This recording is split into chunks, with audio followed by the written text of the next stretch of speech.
बोध गया में बोधि वृक्ष के दर्शन करने हजारों लोग रोज आते हैं। यह वही वृक्ष है जिसके नीचे बैठकर गौतम बुद्ध को बोध यानी ज्ञान प्राप्त हुआ था। बौद्ध धर्म को मानने वालों के लिए यह वृक्ष बहुत महत्व रखता है। बुद्ध पूर्णिमा के दिन दूर दूर से बौद्ध अनुयायी इस वृक्ष की पूजा करने आते हैं।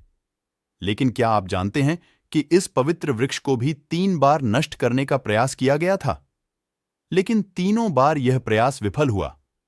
आज जो पेड़ बोधगया में मौजूद है वह अपनी पीढ़ी का चौथा पेड़ है। सबसे पहले सम्राट अशोक की एक रानी तिष्य रक्षिता ने चुपचाप बोधिवृक्ष को उस समय नष्ट कराने की कोशिश की जब सम्राट दूर प्रदेशों की यात्रा पर गए हुए थे। लेकिन कुछ ही वर्षों बाद उसकी जड़ों से एक नया वृक्ष उग आया। यह दूसरी पीढ़ी का वृक्ष था और यह लगभग 800 सालों तक मौजूद रहा। दूसरी बार इस पेड़ को बंगाल के राजा शशांक ने बोधि वृक्ष को जड़ से ही उखड़ने की ठानी, लेकिन वो इसमें असफल रहा।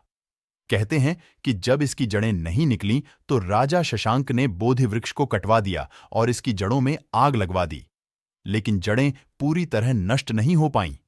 कुछ सालों बाद इसी जड़ से तीसरी पीढ़ी का बोधि वृक्ष निकला, जो तकरीबन 1250 साल तक मौजूद रहा। तीसरी बार बोधि वृक्ष साल 1876 में प्राकृतिक आपदा के चलते नष्ट हो गया।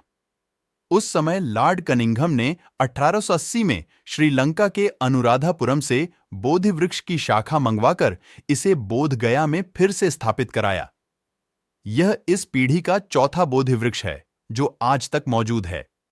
उल्लेखनीय है कि सम्राट अशोक ने अपने पुत्र महेंद्र और पुत्री संघमित्रा को पहले बोधि वृक्ष की टहनियों को देकर श्रीलंका में धर्म प्रचार के लिए भेजा था। उन टहनियों से उगा और विकसित हुआ बोधि वृक्ष आज भी श्रीलंका के अनुराधापुरम में मौजूद है।